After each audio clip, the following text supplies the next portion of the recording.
بسم اللہ الرحمن الرحیم والذین ينقضون عہد اللہ من بعد میثاقہ ویقطعون ما امر اللہ بہ ان یوصل ویفسدون فی الارض اولئک لہم اللعنۃ ولہم سوء الدار۔ صدق اللہ مولانا العظیم۔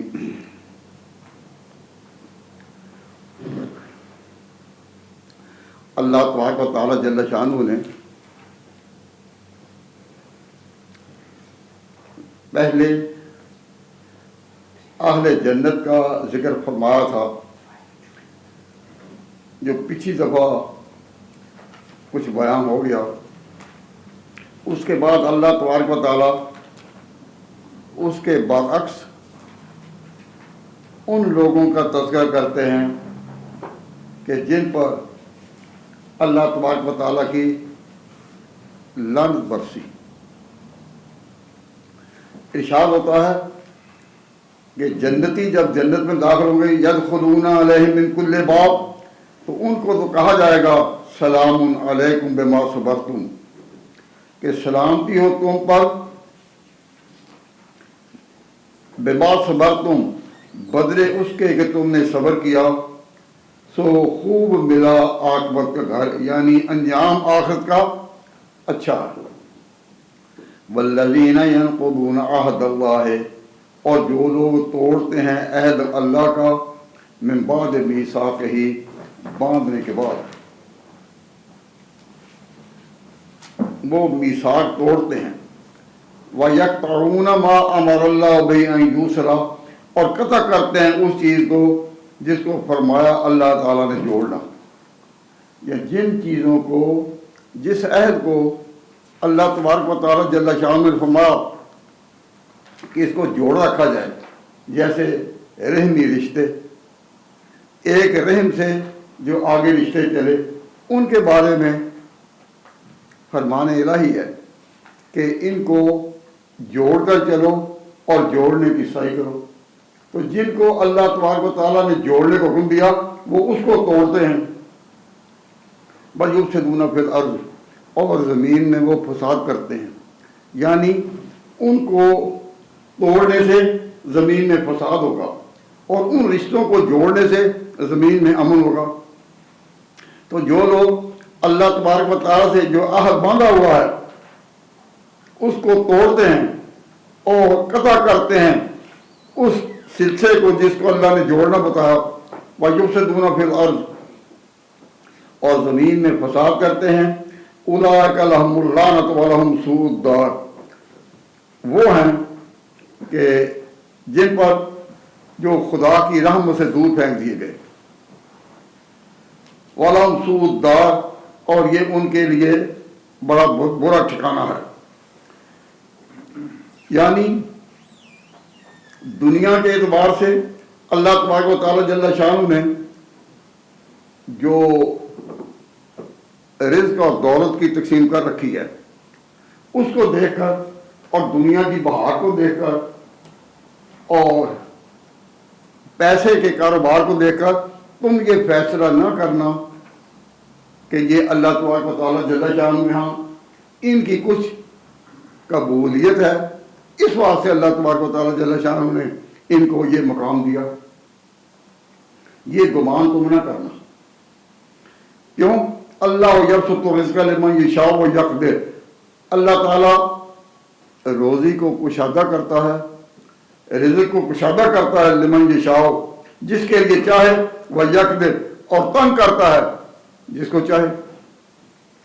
روزی کو اللہ تبارک و تعالیٰ بعض دفعہ نیکوں کے لیے تنگ کر دیتا ہے، ان کو رزق حلال حاصل کرنا بڑا مشکل ہو جاتا ہے۔ اس کے باوجود کہ ان کے لیے مشکل ہے، انہیں یہ سمجھنا چاہیے کہ اللہ تعالیٰ اپنے بندوں کو بھی آزماتا بھی ہے، تو ان کو مشکلات میں سے اس لیے گزار رہا ہے کہ اس میں اللہ تعالیٰ کا منشا ہے، وہ اس لیے اس دور سے گزریں کہ انہیں صبر کرنا آ جائے۔ اور اگر اللہ تبارک و تعالیٰ نے کسی پر انعام کر دیا ہے تو وہ اس طرح اس دور سے گزرے کہ اس نے شکر کرنا ہے. تو شکر کہاں کرنا ہے اور صبر کہاں کرنا ہے، یہ چیزیں بتا رہی ہیں کہ اس دنیا میں رزق کا تھوڑا ہونا یا زیادہ ہونا یہ سعادت اور شقاوت کا کوئی نشان نہیں. خدا کے ہاں قبولیت کا اور اللہ تبارک و تعالیٰ کے ہاں دوری کا یہ کوئی معیار نہیں. یہاں ایسے لوگ بھی بڑے خوشحال نظر آئیں گے جو اللہ تبارک و تعالیٰ جل شانہ کے ساتھ بغاوت میں چلتے ہیں، اللہ تعالیٰ کی باتوں کی پرواہ نہیں کرتے اور نظر آ رہے ہیں. اور کئی لوگ ہوں گے کہ جن کو اللہ تبارک و تعالیٰ نے اس دنیا میں بھی انعام سے نوازا ہے، ان کے وہ بھی خوشحال ہیں لیکن وہ ان کے مقابلے میں اللہ کی راہ پر لگے ہوئے ہیں. اسی طرح ایسے بھی نیک ملیں گے جو دنیا میں پسماندہ پوزیشن میں ہیں، پسماندہ حال میں ہیں، اور ایسے بھی ہیں کہ جن کو اللہ تبارک و تعالیٰ جل شانہ نے رزق سے وافر حصہ دے رکھا ہے. تو مطلب یہ ہے کہ دنیا میں جو تقسیم ہے، دنیا میں یہ جو دولت کی تقسیم ہے،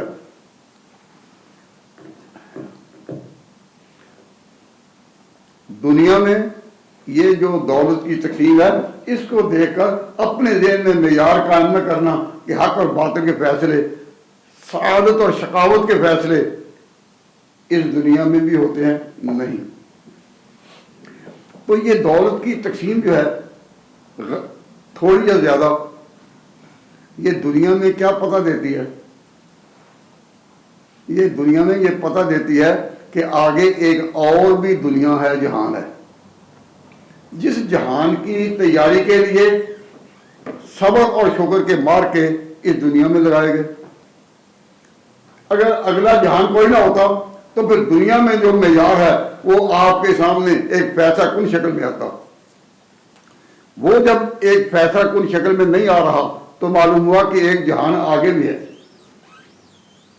ایک جہان آگے بھی ہے، جس پر انسان پھر سوچتا ہے کہ یہاں اگر اس پر ظلم ہو رہا ہے تو وہ سمجھتا ہے کہ پھر کوئی انصاف کا دن آنے والا ہے، یا وہ مشکلات سے گزر رہا ہے تو راحتوں کا وقت آنے والا ہے.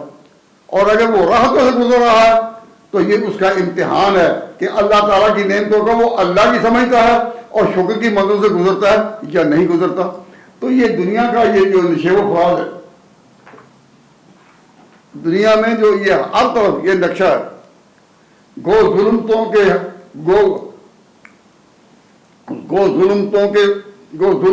ہر صف پہ ہیں اندھیرے، لیکن کبھی تو ہوں گے انصاف کے سویرے. تو اس پر فرمایا کہ اللہ تعالیٰ کا یہ جو طریقہ ہے کہ رزق کسی کو کم دے دے کہیں زیادہ، اس کا کوئی فیصلہ یہاں دنیا میں نہیں کرنا، یہ اللہ کا اپنا ایک نظام ہے. اللہ یبسط الرزق لمن یشاء، جس کو چاہتا ہے رزق کشادہ دے دیتا ہے، جس کو چاہے خواہ کافر ہو خواہ مومن ہو، اور جس کا چاہے تنگ کر دے. وفرحوا بالحیات الدنیا، اور جو لوگ خوش ہو جاتے ہیں دنیا کی خوشحالی پر اور دنیا کی زندگی پر، یاد رکھو وما الحیات الدنیا فی الآخرۃ الا متاع، دنیا کی زندگی آخرت کے مقابلے میں بالکل متاع، بالکل معمولی سی ہے. تو متاع کا لفظ جو ہے یہ نکرہ ہے، تو نکرہ یہاں غایت تحقیر کے لیے ہے کہ بہت چیز معمولی ہو تو اس کو عربی میں نکرہ کے طور پر ذکر کرتے ہیں، بالکل معمولی سی. تو دنیا کی حقیقت آخرت کے مقابلے میں کس طرح ہے؟ اس کی بزرگوں نے ایک بڑی عام مثال دی ہے کہ سمندر کے پانی پر، سمندر کا پانی ہے، سمندر کو چڑھ رہا ہے، تو انسان ایک انگلی اوپر لگائے تو انگلی پر کوئی پانی لگ جائے گا یا نہیں؟ پھر وہ اپنے ذہن میں سوچے، تصور کرے کہ انگلی کا پانی اور سمندر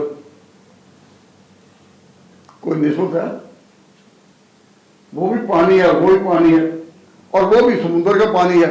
تو جس طرح ایک انگلی لگائے دریا پر یا سمندر پر اور تھوڑی سی اس میں ایک نمی آ جائے گی یا پانی کا قطرہ دکھائی دے گا، تو یہی مثال ہے دنیا کی کہ دنیا کی جتنی بھی دنیا میں جتنا بھی چیز ہے اور اس کے مقابل اس کی حقیقت کیا ہے؟ وہ پانی کا قطرہ. اور اللہ کے ہاں جو نظام ہے اور جو خزانے ہیں وہ ہے دریا اور سمندر. تو جس طرح وہاں پانی کا جوڑ نہیں قطرے کا اور سمندر کا، یہی ہے کہ دنیا میں جتنی بھی خوشحالی ہو آخرت کی خوشحالی کے مقابلے میں اس کا کوئی جوڑ نہیں. وَمَا الْحَيَاةُ الدُّنْيَا فِي الْآخِرَةِ إِلَّا مَتَاعٌ. دنیا کی زندگی کچھ نہیں آخرت کے مقابلے میں مگر متاع، بالکل حقیر سا ایک سامان، متاع قلیل. اب نبی پاک صلی اللہ علیہ وسلم کے مقابلے میں یا انبیاء کرام کے مقابلہ میں جو لوگ بھی آئے، یعنی کون؟ کافر منکرین. مکہ والوں نے حضور سے کہا کہ جی آپ اللہ تعالیٰ کے جو پیغمبر ہیں، اگر آپ کہتے ہیں پیغمبر ہیں تو ہمیں نشان دکھائیں، اور کم از کم اتنا نشان ہو کہ مکہ میں جو پہاڑ ہیں انہوں نے بڑی جگہ روکی ہوئی ہے، تو اللہ تبارک و تعالیٰ اللہ تعالیٰ سے یہ کہیں کہ وہ اپنی قدرت کے اظہار سے، اللہ تبارک و تعالیٰ اپنی قدرت ظاہر کرتے ہوئے پہاڑ کو ذرا سرکا کر ہلا کر پیچھے کر دے تاکہ کھیتی باڑی کے لیے کچھ میدان بن جائے. اتنا نشان دکھائیں، اتنا نشان دکھائیں تو ہم آپ کو ماننے کو تیار ہیں. تو جب کوئی قوم اپنے پیغمبر کو یہ کہے کہ یہ نشان دکھاؤ، اس کے لیے ایک لفظ سامنے رکھ لیں تاکہ بات کا سمجھنا آسان ہو جائے. وہ کیا کہ فرمائشی نشان. اللہ تعالیٰ پیغمبروں کی حمایت میں نشان تو دکھاتا ہے. پیغمبروں سے اللہ تبارک و تعالیٰ کی طرف سے معجزات کا بھی ظہور ہوتا ہے، اس میں تو کوئی شک نہیں، لیکن وہ صرف نشان ہے. اللہ تعالیٰ نے جو نشان دکھائے یا معجزات جو ہیں وہ انہیں سب کہا جاتا ہے نشان. اور یہ کہنا کہ بھئی اس طرح پہاڑ اپنی جگہ سے ہل جائیں اور مکہ کے پہاڑ ایک طرف ہو جائیں تو یہاں میدانی علاقہ زیادہ ہو جائے یا کھیتی باڑی کے لیے کوئی صورتحال سامنے بہتر ہو جائے، اس طرح جو انہوں نے کہا، یا یہ کہا کہ ہمارے جو پہلے لوگ فوت ہو چکے، باپ دادا فوت ہو چکے، جو اگلے جہاں پہنچے ان سے ہماری باتیں کرا دیں تاکہ معلوم ہو کہ واقعی کی بات ہے. تو یہ کیا ہے؟ ان کو کہتے ہیں فرمائشی نشان. تو انہوں نے مکہ میں پہاڑوں کے بارے میں کہا یا یہ کہا کہ زمین جو ہے، زمین کہیں کہیں سے پھٹے اور اندر سے پانی کے چشمے نکلیں، پانی کے چشمے نکلیں. اور وہ مکہ جس میں پانی بہت کم ملتا ہے اور لوگ پانی کی تلاش میں ادھر ادھر پھرتے ہیں، تو اسی زمین سے پانی کے چشمے نکل آئیں، زمین پھٹے. تو اس قسم کے انہوں نے مطالبات کیے. تو اللہ تعالیٰ فرماتے ہیں وَيَقُولُ الَّذِينَ كَفَرُوا، اور کہتے ہیں کافر لوگ، لولا انزل علیہ آیۃ من ربہ، اس پر یہ خاص نشان کیوں نہیں اترا؟ خاص نشان کیا کہ پیغمبر اور تو معجزات کی شان ان کی ہے سامنے، ان کا کردار سامنے ہے، اور ایسی چیزیں بھی ہیں جو خرق عادت کے طور پر تمہارے سامنے آ گئی، لیکن پھر بھی کہتے ہیں ہماری بات چلے. لولا انزل علیہ آیۃ من ربہ قل، اے میرے پیغمبر ان کو جواب دے دیں، ان اللہ یضل من یشاء، اللہ تعالیٰ جس کو چاہتا ہے وہ گمراہی میں رکھتا ہے، وَيَهْدِي إِلَيْهِ مَنْ أَنَابَ، اور جس کو چاہتا ہے راہ دکھاتا ہے، وَيَهْدِي إِلَيْهِ مَنْ أَنَابَ، کہ جس کو جو اللہ تعالیٰ کی طرف جس نے بھی رجوع کیا، اللہ کی طرف جو بھی چلا اس کو وہ راہ دکھاتا ہے. اس کا جواب یہ ہے کہ سعادت اور شقاوت کی تقسیم، نیک بختی اور بدبختی کی تقسیم اللہ کے اپنے ہاتھوں میں ہے. جس کو چاہتا ہے بتاتا ہے، جس کو چاہتا ہے نہیں بتاتا۔ تو اللہ تعالیٰ نے یہ قانون ہے کہ فرمائشی نشان دکھانا، فرمائشی نشان دکھانا اس وقت ہوتا ہے جب کسی قوم کے خاتمے کا وقت آ جائے، کیونکہ فرمائشی نشان دکھانے کے بعد اگر کوئی ایمان نہ لائے تو پھر اس قوم کا خاتمہ وہی ہو جاتا ہے۔ اللہ تعالیٰ کی پکڑ اتنی ہے کہ پھر وہ اس کو موقع نہیں دیا جاتا۔ تو خود نبی پاک صلی اللہ علیہ وسلم سے سوال کیا گیا تھا، اللہ تبارک و تعالیٰ جل شانہ نے خود نبی پاک صلی اللہ علیہ وسلم کو اس طرح توجہ دلائی اور کہا کہ یہ جو آپ سے فرمائشی نشان کر رہے ہیں، اگر آپ چاہیں تو ہم ان کو وہ نشان دکھا سکتے ہیں، لیکن یہ سمجھ لیجئے کہ پھر یہ قوم کا آخر ہوگا، پھر ان کو موقع نہیں دیا جائے گا آگے بچنے کا۔ تو اگر اللہ تعالیٰ کے اپنے نظام کے مطابق آسمانی نشان ظاہر ہوں، فرمائشی نہیں، آسمانی نشان ظاہر ہوں جو اللہ تعالیٰ چاہے اس کے نظام کے مطابق، تو پھر ان کے لیے آگے ادھر ادھر بھی باتیں کریں تو پھر توبہ کا موقع تو ہے نا۔ تو نبی پاک صلی اللہ علیہ وسلم اللہ سے عرض کی کہ یا اللہ، میں اپنی امت کے لیے یہ توبہ کا موقع باقی رکھنا چاہتا ہوں۔ منہاج نبوت پر جس طرح پہلے اپنا اپنا پیغام دیتے آئے، ہم بھی ان کو پیغام دیتے ہیں، نشان ظاہر کرتے ہیں ان کے لیے، لیکن اگر یہ اس وقت فوراً قبول نہ کریں اور کچھ انکار کے در پر ہوں کچھ، تو ان کے لیے پھر بھی توبہ کا موقع ہے۔ تو نبی پاک صلی اللہ علیہ وسلم نے اللہ تعالیٰ سے عرض کی کہ یا اللہ، میں یہ چاہتا ہوں ایک ہی دفعہ ایسا عذاب نہ اترے کہ جس کے بعد کوئی سلسلہ باقی نہ رہے۔ تو نبی پاک صلی اللہ علیہ وسلم نے جب یہ اختیار فرمایا تو اللہ تبارک و تعالیٰ جل شانہ فرماتے ہیں کہ اللہ تبارک و تعالیٰ جل شانہ کو جب کسی قوم کا اتباع کرنا مقصود ہوتا ہے تو پھر فرمائشی نشان بھی دیکھ لو، فرمائشی نشان دیکھ لو، اور اگر اس میں کچھ رعایت کی جائے، تمہارے کوئی اور موقع دیا جائے۔ جن لوگوں نے یہ سوال کیا تھا کہ حضور کسی پہاڑ سرک جائے، زمین جو ہے اس کے اندر سے چشمے نکل آئیں، فوج شدگان کی آوازیں یہ سن سکیں اور آوازوں کو پہچان سکیں، ان لوگوں کو بھی اللہ تبارک و تعالیٰ نے کچھ مدت کے بعد جب اسلام لانے کی توفیق عطا فرمائی تو وہ یاد کیا کرتے تھے کہ جس دن ہم نے یہ کہا تھا، جس دن ہم نے یہ نشان فرمائشی نشان مانگے تھے، اگر اسی دن فرمائشی نشان ظاہر ہو جاتے تو شاید ہم ایمان کی دولت نہ پاتے۔ ہمیں وہ وقت یاد ہے، لیکن اللہ تبارک و تعالیٰ نے اپنے نظام کے مطابق جو ہمیں چلایا، اپنے نظام کے مطابق اس نے پیغمبر سے جو باتیں ہمیں پیغمبر سے تفہیم کرائیں، پیغمبر کو نے سمجھائیں، تو اس نظام کے مطابق آج ہم اسلام کی دولت سے مالا مال ہیں۔ تو فرمایا اللہ تعالیٰ نے کہ الذین آمنوا وتطمئن قلوبهم بذکر اللہ، وہ لوگ جو ایمان لائے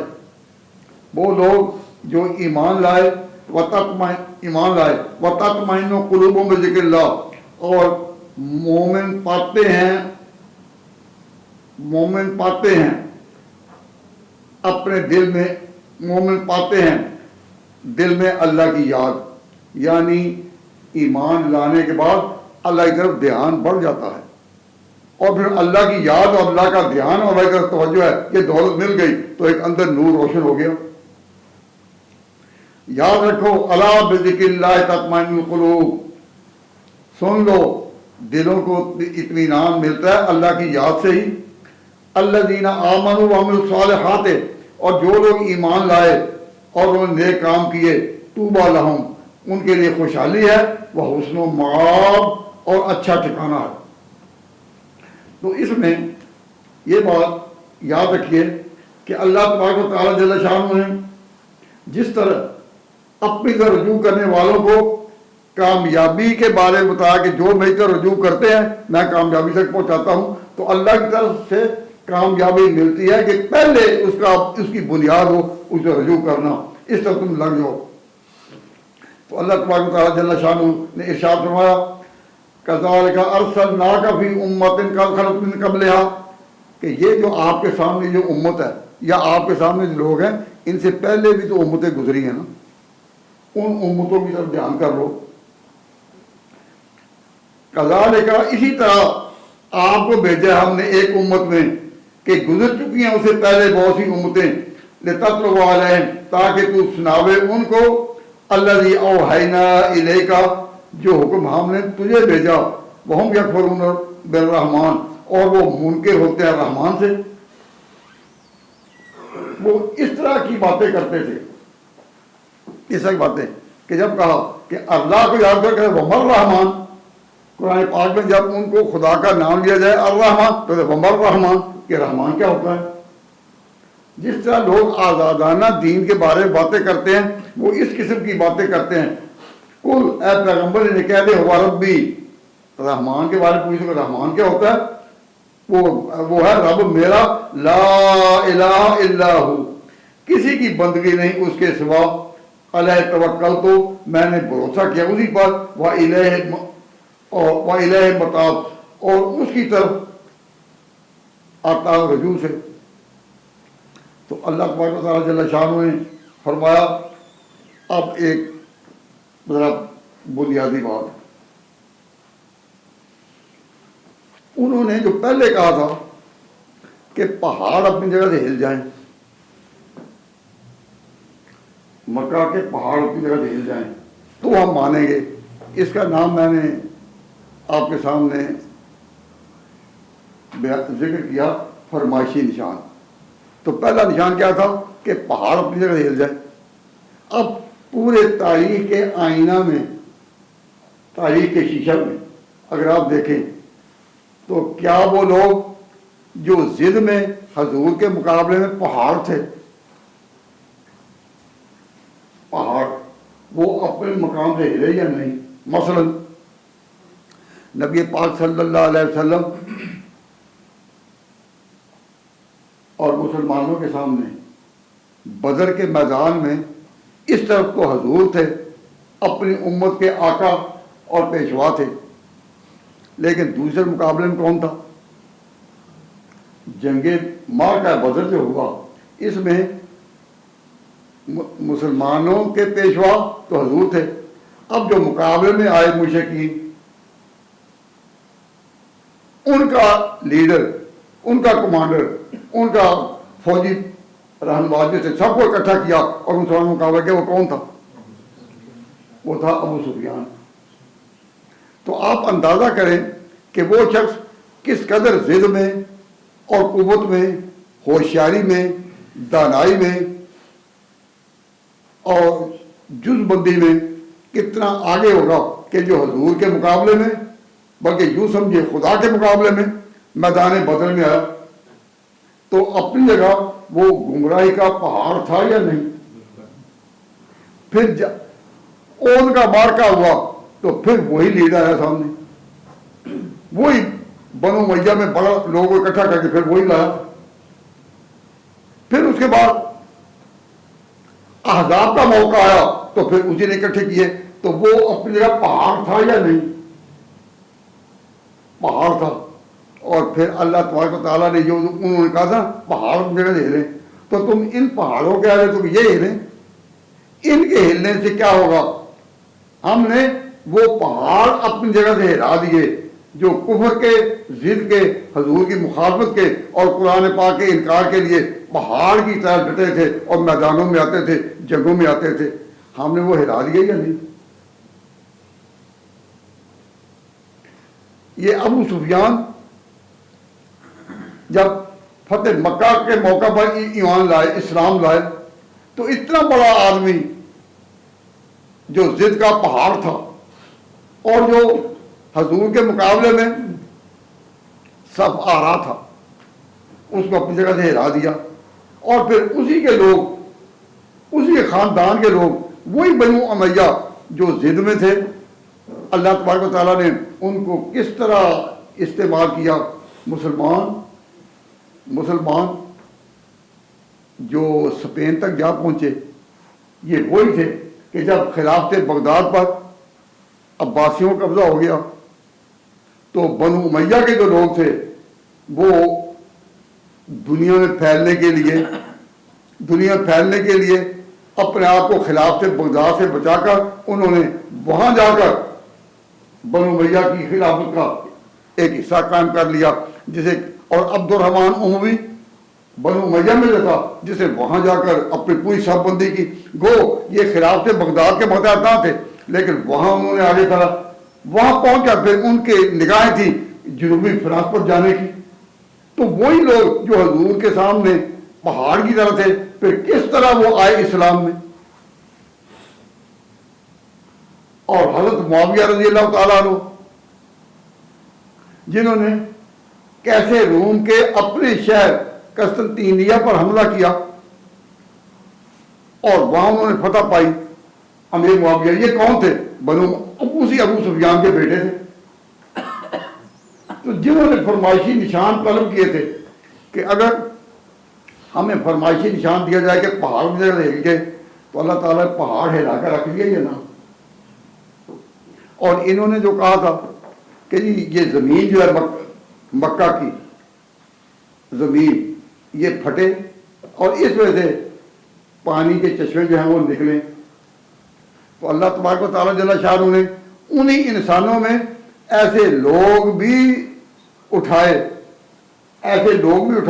کہ جن کے دلوں میں اللہ تبارک و تعالیٰ جل شانہ نے اس طرح نور کا ایمان اتارا,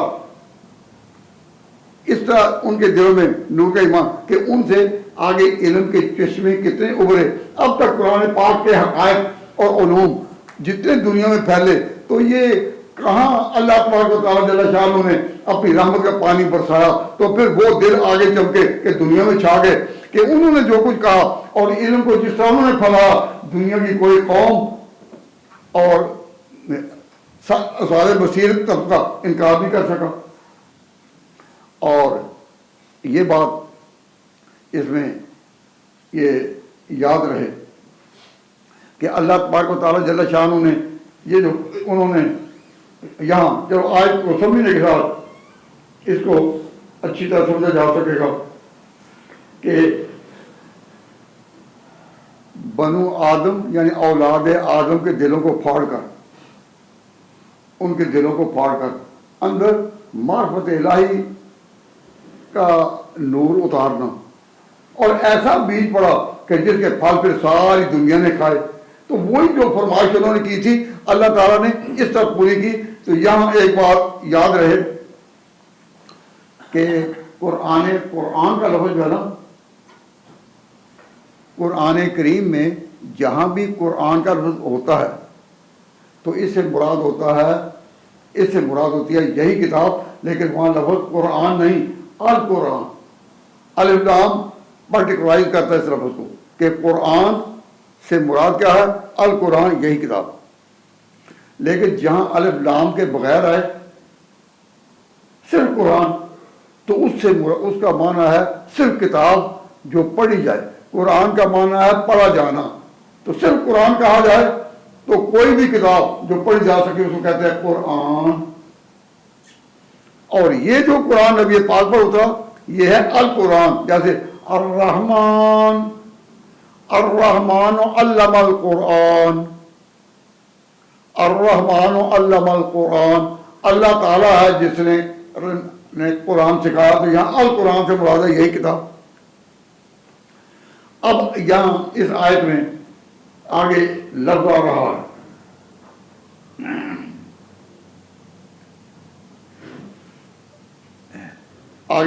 ہے کیا صرف قرآن کا ارشاد ہوا وَلَوْ أَنَّ قُرْآنًا سُيِّرَتْ بِهِ الْجِبَالُ. اگر کوئی اور قرآن یعنی یہ نہیں یہ جو کہتے ہیں فرمائشی معجزے یا فرمائشی نشان دکھاؤ, اگر ایسا کوئی نشان ہم دکھا بھی دیں وَلَوْ أَنَّ قُرْآنًا اور اگر کوئی قرآن اور ہوتا سُيِّرَتْ بِهِ الْجِبَالُ جس سے پہاڑوں کو چلا دیں، اور قطعت بہل ارض، یا زمین کو ٹکڑے ٹکڑے کر دیں، اور کل ما بہل موتا، یا اسے مردوں کو زندہ کیا جائے۔ اب قومیں مردہ ہوتی ہیں، پھر اللہ تعالیٰ زندہ بھی کر دیتے ہیں۔ تو اب یہ جو کہتے ہیں کہ ہمارے پیچھے مردے زندہ ہو جائیں اور ان کی آوازیں ہم سنیں تو ہم مانیں گے، تو اس کو اللہ تعالیٰ نے اس طرح پورا کر دیا کہ کیا اللہ تعالیٰ نے مردہ قوموں کو نہیں اٹھایا اور نبی پاک کی وحی کے ذریعہ اور قرآن کریم کی برکت سے ان کو زندہ کر دیا۔ تو تینوں ذکر اللہ تبارک و تعالیٰ جل شانہ ارشاد ہوتے ہیں، وَلَوْ أَنَّ قُرْآنًا سُيِّرَتْ بِهِ الْجِبَالُ اور قُطِعَتْ بِهِ الْمَوْتَى، کہ قرآن کا لفظ جو ہے اس سے مراد کوئی بھی کتاب یا کوئی بھی دستاویز ہو سکتی ہے۔ تو اللہ تبارک و تعالیٰ جل شانہ نے پہاڑوں کی طرح جو لوگ آپ کے مقابلے میں ڈٹے ہوئے تھے ان کو اپنی جگہ سے ہٹا کر تابع کر دیا۔ اللہ تبارک و تعالیٰ جل شانہ نے انسانوں کے دلوں کی زمین پر وہ بارش برسائی جس کے بعد علوم کے وہ چشمے پھوٹے کہ پوری دنیا میں یہ لوگ چھا گئے، اور کل ما بہل موتا، اور وہ قومیں جو مردہ ہو چکی تھی اللہ تعالیٰ نے ان کو پھر اپنی طرف رحمت کے پانی سے پھر زندہ کر دیا۔ تو باتیں وہی ہیں، لیکن اس طرح میں اللہ تبارک و تعالیٰ نے اس کے نقشے دکھائے جو ان کے لیے تو نمونہ ہیں، ان کے لیے وہ نمونہ ہیں جن کی کوئی بصیرت ہو، اور دوسروں کے لیے یہ نشان اس طرح ہے کہ اللہ تعالیٰ ایک دفعہ اسے نہیں دکھاتے کہ اس کے بعد قوم کے لیے کچھ باقی وقت نہیں رہتا کہ شاید توبہ کا دروازہ کھلا رہے۔ تو اللہ تعالیٰ چاہتے تھے کہ ان کے لیے توبہ کا دروازہ کھلا رہے۔ تو اللہ تعالیٰ فرماتے ہیں کہ اللہ تبارک و تعالیٰ جل شانہ نے اپنی رحمت کاملہ سے قرآن اتارا، اور اللہ تعالیٰ نے نبی پاک صلی اللہ علیہ وسلم کو صرف عربوں کے لیے نہیں بلکہ پوری جہان کے لیے، جہانوں کے لیے رحمت بنایا، جسے کہا جاتا ہے رحمت للعالمین۔ تو ان تفصیلات کے ساتھ لوگ ان باتوں کو دیکھ کر سوچتے نہیں کہ تاریخ کے آئینے میں یہ نشانات کسی اور رنگ میں پورے ہوئے یا نہیں، اور ان کے پیچھے اللہ تبارک و تعالیٰ کی حکمت جو تھی وہ کام کر رہی تھی۔ اللہ سبحانہ و تعالیٰ فرماتے ہیں، تو میں فرماتے ہیں کہ وَلَوْ أَنَّ قُرْآنًا، کوئی اور کتاب اتر بھی آتی ان کے طلب کے مطابق کہ فرمائش نیان پورا کیا جائے، تو کیا یہ ضروری تھا کہ اس کے بعد وہ ایمان لے آتے، یا پھر بھی فہمیوں کے ساتھ اور اپنی حجتوں کے ساتھ، اپنے شبہات کے ساتھ پھر یہ کوئی اور بات نکالتے؟ دنیا کی قوموں میں یہی طریق رہا ہے کہ جب ان کی ایک بات مان لی جائے تو پھر دوسرے رنگ میں، وہی مان لی جائے تو پھر تیسرے رنگ میں۔ جنہوں نے نہیں ماننا ان کی حجتوں کا کوئی وقت اختتام تو ہے نہیں، بات سے بات چلتی ہے، نکلتی ہے۔ تو اللہ تبارک و تعالیٰ جل شانہ اس پوری تاریخ پر تبصرہ کرتے ہوئے اس طرح سے پیش کرتے ہیں کہ اگر ٹھنڈے دل سے سوچا جائے تو معلوم ہوتا ہے کہ اللہ تبارک و تعالیٰ نے جو کچھ کیا، جو نشان دکھائے، اس میں قوموں کو، لوگوں کو آگے راہ مل گئی پھر غور کرنے کی، پھر سوچنے کی۔ اور اللہ تبارک و تعالیٰ جل شانہ کا جو وعدہ تھا کہ ایک دن وہ میرا نشان کس طرح ظاہر ہوگا۔ مثلا نبی پاک صلی اللہ علیہ وسلم ایک رات تنہائی میں ایک ساتھی کو ساتھ لے کر، حضرت ابو بکر کو ساتھ لے کر مکہ سے نکلے،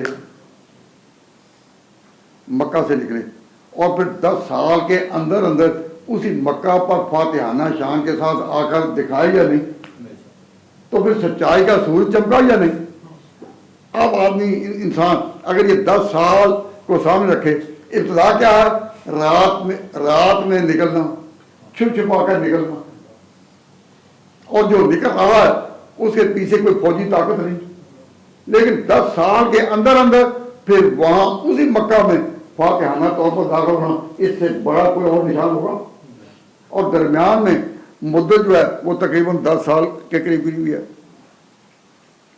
تو اللہ تبارک و تعالیٰ جل شانہ فرماتے ہیں کہ اگر کوئی اور بھی قرآن کتاب اتار دیتے جو یہ کہتے ہیں اور ہم پہاڑوں کو بھی اسی طرح سرکا دیتے، زمین بھی اس کو پھاڑ کر اندر سے پانی کے چشمے نکال دیتے، کیا اس کے بعد بھی یہ ایمان لاتے؟ تو اللہ تعالیٰ جواب میں فرماتے ہیں بَلِلَّهِ الْأَمْرُ جَمِيعًا، پھر کیا ہوتا؟ سب کام تو اللہ ہی کے ہاتھ میں ہے نا۔ ایسا کر بھی دیتے تو کیا پھر یہ ایمان لاتے؟ نہ، پھر اور ایک حجت بناتے اور اعتراض کرتے رہتے۔ تو معاملات سارے اللہ کے اختیار میں ہیں۔ اَوَلَمْ يَأْتِ الَّذِينَ آمَنُوا لَوْ يَشَاءُ اللَّهُ لَهَدَى النَّاسَ جَمِيعًا، یہ سنیے، مسلمانوں کو یہ عقیدہ پہلے دیا گیا، کیا کہ اللہ تبارک و تعالیٰ جل شانہ نے پہلے سے فیصلہ فرمایا ہوا ہے دنیا کے پیدا کرنے سے پہلے کہ مجھے ایک جہان آباد کرنا ہے، ایک جہان آباد کرنا ہے جس میں اللہ تبارک و تعالیٰ کی بغاوت کے علمبردار اور اطاعت شاہ لوگ وہ بھی مقابلے میں آئیں گے، دونوں ہوں گے۔ اس کا معنی کیا ہے؟ اس کا معنی یہ کہ اللہ تعالیٰ کا اپنی جگہ یہ فیصلہ تھا کہ سارے لوگوں کو ہدایت پر نہیں لانا، اس کا اپنا فیصلہ ہے۔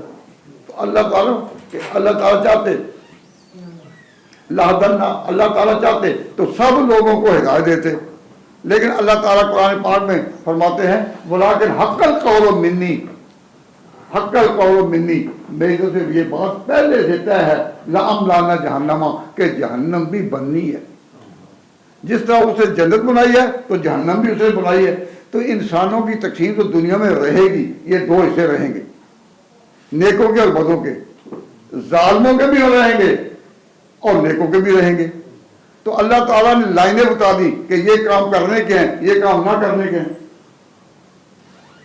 لائنیں بتا دی اور ان لائنوں کو روشن کر دیا۔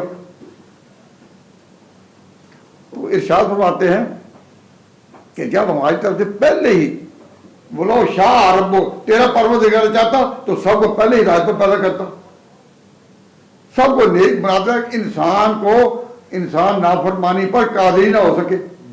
تو اللہ تعالیٰ تھوڑا سا کسب و اختیار دے کر کہا کہ اس کسب و اختیار کے ساتھ تم میری ہدایت پر چلو، میری رہنمائی میں چلو۔ اور جو چلے، پھر اللہ تعالیٰ نے اپنی قدرت کے نشان بھی دکھائے کہ کس طرح حالات اللہ تعالیٰ نے بدل دیے۔ تو مطلب یہ ہے کہ اللہ تبارک و تعالیٰ جل شانہ کے اپنی چیز کو پہلے سے جو طے ہے اس نے پالیسی ایک بنائی ہے۔ جہان کا مالک کون ہے؟ اللہ۔ اس نے ایک اپنی پالیسی بتائی ہے، اس کو کہتے ہیں مشیت۔ مشیت کا معنی ہوتا ہے کہ جو چیز اسے پہلے سے چاہیے۔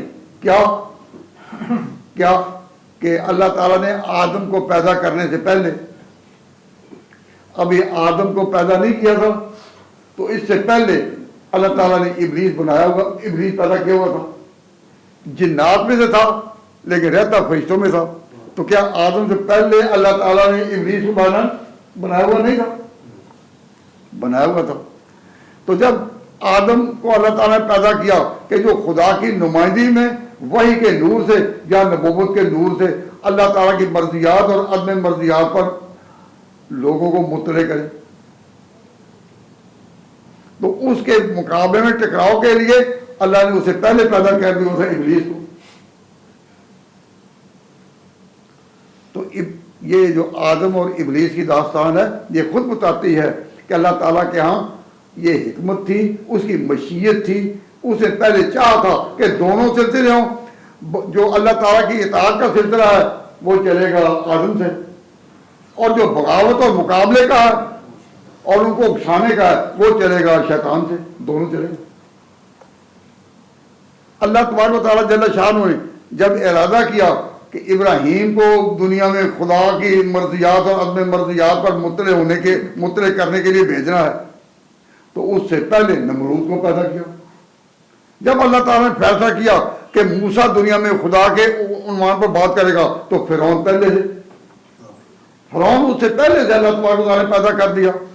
نبی پاک صلی اللہ علیہ وسلم مکہ میں آئے تو پہلے اللہ کے گھر خانہ کعبہ کو شرک کا مرکز بنانے والے اور وہاں بتوں کو رکھے ہوئے کون تھے لوگ؟ وہیں کے لوگ تھے. تو حضور کی آمد سے پہلے اللہ تبارک و تعالیٰ نے ان لوگوں کے ذریعہ وہاں یہ سارے نقشے جو تھے وہ قائم کیے. اور اس طرح نہیں کہ وہ لوگ اپنی مرضی سے زنا کریں. ان لوگوں کو اس قسم و اختیار دیا گیا تھا, انہوں نے اس کو غلط استعمال کر کے اللہ کے گھر کو شرک سے بھر دیا. یہ تفصیل اس وقت میں نہیں کرتا, لیکن اتنی بات ضرور سمجھ آتی ہے کہ اللہ تعالیٰ کے ہاں یہ دنیا بنی اسی لیے کہ دو سلسلے ہوں گے, ادھر سے وہ اور ادھر سے وہ. ایک ہے اہل اطاعت اور ایک ہے اہل بغاوت. ایک طرف ہے اشقیاء بدبخت اور ایک طرف ہے سعداء نیک بخت, دونوں سلسلے ہیں. تو اللہ تبارک و تعالیٰ جل شانہ کی کا یہ جو فیصلہ ہے اس میں کسی کا دخل نہیں. یعنی کوئی شخص کہے اللہ تعالیٰ کو کہ یا اللہ تو سب کو نیک ہی بنا دے, تو اللہ تعالیٰ کے اتنی بات کہہ دے کہ مجھے ان کی ضرورت ہی کیا ہے. پھر دنیا کو بنانے کی اور جہان کو چلانے کی پھر ضرورت ہی کیا. اگر اسی طرح اللہ تبارک و تعالیٰ جل شانہ اپنی مرضی سے سب کو ایک ہی کر دے تو پھر تو نظام تمہارے اپنے کہنے کا ہوا, اس کی مشیت تو پیچھے نہیں. تو یاد رکھیے اللہ تبارک و تعالیٰ نے انسانوں کو اس طرح پیدا کیا فریقاً ہدا.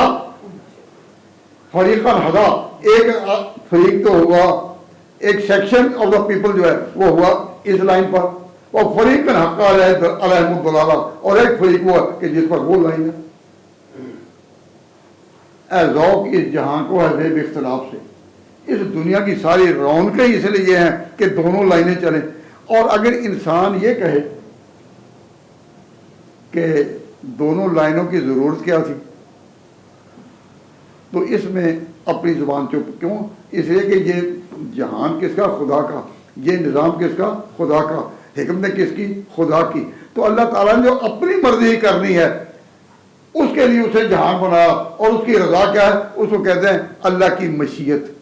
اور اللہ نے جو کہا ہے کہ ایسا کرو, بغاوت کے جذبات پیدا ہوں تو ان کو تم دباؤ, اطاعت کی طرف لاؤ, اور اطاعت کن باتوں میں کرنی ہے وہ میرے پیغمبر بتائیں گے. تو اللہ نے یہ جو لائن بتائی اس میں اللہ تعالیٰ نے اور کسی کی نہیں سننی, وہ اس کی اپنی حکمت ہے. اور تم خدا کی حکمتوں پر سوال نہ کرو, وہ جو چاہے کرے مالک ہے.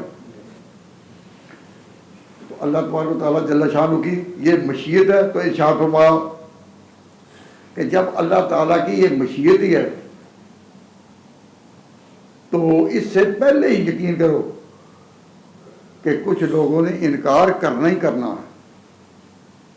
کچھ لوگوں نے ہدایت سے ٹکرانا ہی ٹکرانا ہے. کچھ لوگوں نے انبیاء اور نبوت کے مقابلے میں آنا ہی آنا. یہ تو پہلے تو تم نے جب یہ مان لیا کہ اللہ تعالیٰ کی طرف سے یہ فیصلہ کہ کچھ لوگوں نے آنا ہی آنا ہے, تو پھر یہ نہ کبھی کہنا کہ اچھا جی نشان ایسے ظاہر کیوں نہیں ہو جاتے. ممکن ہے کچھ لوگوں نے کئی لوگوں کے دلوں میں اس وقت خطرہ گزرتا ہو کہ یہ جو کہتے ہیں کہ مکہ کے پہاڑ ہل جائیں, یہ جو کہتے ہیں کہ یہاں کی زمین جو ہے وہ پھٹ جائے اور اندر چشمے جاری ہو جائیں, یہ جو کہہ رہے ہیں جو اللہ ایک دفعہ ایسا کاری دے. اگر کسی کے ذہن میں یہ بات آئے تو اللہ تعالیٰ فرماتے ہیں کہ کیا پہلے سے تمہارے ذہن اس کے لیے تیار نہیں کہ جہان میں دونوں لائنیں رہیں گی, مخالفت کی بھی رہے گی اور تابع داری کی بھی رہے گی. خدا کے تابع داری کا نشان بن کر بھی کچھ لوگ آئیں گے اور امت مقابل. کیا اس بات سے تم پہلے اب مطمئن نہیں ہو چکے کہ یہ اللہ کی مشیت ہے؟ اللہ کی مشیت کے آگے سر تسلیم خم کرنا ہے, اپنی بات نہیں کرنی.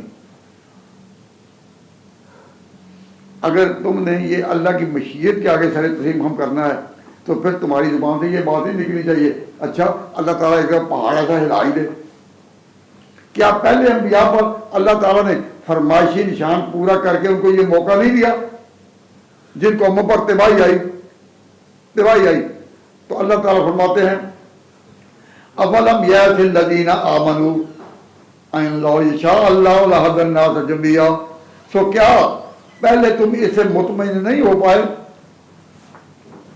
کیا مومنین کیا اس سے پہلے مطمئن نہیں ہے؟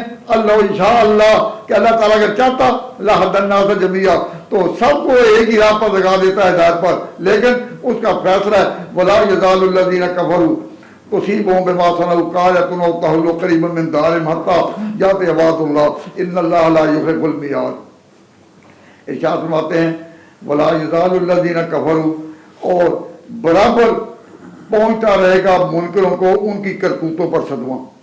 اللہ تبارک و تعالیٰ مجرمین کو ان کے اعمال پر، ان کے کردار پر دنیا میں بھی صدمات پہنچاتے رہیں گے، دنیا میں بھی ان کو مشکلات میں لاتے رہیں گے، دنیا میں بھی مختلف مراحل میں ان کے لیے مختلف راہیں کھلے گی۔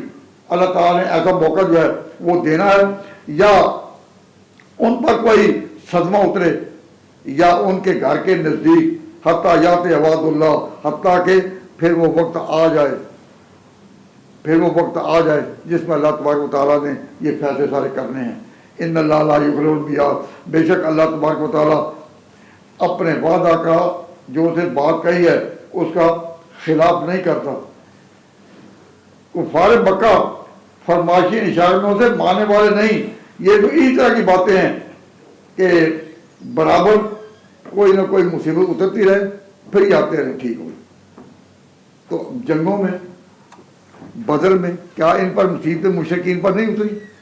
کیا بدر کے میدان میں اپنی بڑی تعداد کے باوجود کیا یہ شکست نہیں کھا گئے؟ اب یہ ساری چیزیں ہو رہے ہیں تو اللہ تعالیٰ کا اپنی حکمت ہے کہ وہ تدریجاً آہستہ آہستہ ان کو ایسی راہ پر لاتا ہے۔ سعادت مند ہے وہ جو اللہ تعالیٰ کے اس نظام تدریج کو سمجھ لیں اور یہ پہلے مانیں کہ اس کے پیچھے اللہ تعالیٰ کی مشیت بھی کام کر رہی ہے۔ تو اللہ تبارک و تعالیٰ جل شانہ فرماتے ہیں کہ اس میں ولا یزال الذین کفروا تصیبهم بما صنعوا قارعۃ، کہ اللہ تبارک و تعالیٰ جل شانہ نے کہ جو منکرین ہیں کافر ہیں برابر پہنچتا رہے گا ان کو، یعنی ان منکروں کو بما صنعوا ان کی اپنی کارکردگی پر قارعۃ کوئی صدمہ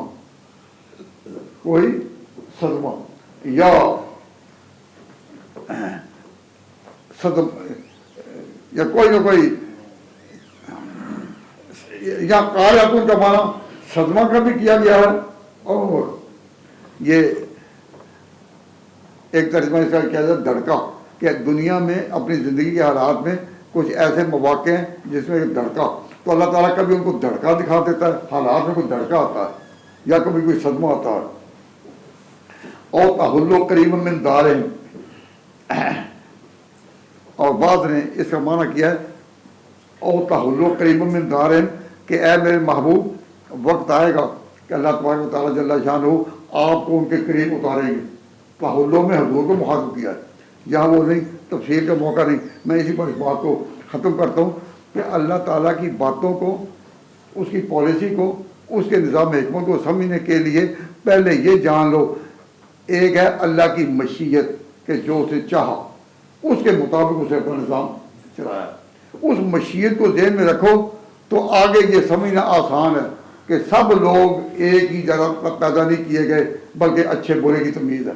تو تمہیں یہ دیکھنا ہے دنیا میں حالات پر جب تم غور کرو تو یہ دیکھو کہ تم اطاعت والوں میں ہو یا بغاوت والوں میں، اچھے لوگوں میں ہو یا برے لوگوں میں تم ہو، یہ دیکھو، یہ نہ کہو کہ سارا ایسا کیوں نہیں ہو جاتا، ایسا کیوں نہیں ہو جاتا، وما علینا الا البلاغ۔ ربنا تقبل منا انك انت السميع العليم وتب علينا انك انت التواب الرحيم۔ اے اللہ ہمیں آل سعادت میں سے بنا، شقاوت والوں سے اور ان کی لائن سے تو بچا۔ ہم نے جو تیری کتاب قرآن کریم کا یہ نظام اور دعوت کا یہ پیغام سنا، اس میں یہ تیری مشیت ہے کہ دونوں سلسلے ہیں۔ ہم اعتقاد رکھتے ہیں کہ جہنم کو پیدا کرنے والا بھی تو ہے اور جنت کو پیدا کرنے والا بھی تو ہے، پیغمبروں کو پیدا کرنے والا تو ہے، باغیوں کو پیدا کرنے والا بھی تو ہے، ابراہیم اور موسیٰ کا پیدا کرنے والا بھی تو ہے اور فرعون اور نمرود کا پیدا کرنے والا بھی تو ہے۔ تیری حکمتیں جو ہیں ہم ان پر کوئی اعتراض نہیں کرتے، یہ نظام ایسا چلے گا جیسا تو چاہتا ہے، ہمیں ان پر چلنا آسان فرما دے، ہمیں ان پر اس رستے پر چلنا آسان فرما دے اور رستے کی مشکلات کو دور فرما دے۔ وصلی اللہ تعالیٰ علی خیر خلق محمد و آلہ و صحبہ اجمعین برحمتک یا ارحم الراحمین۔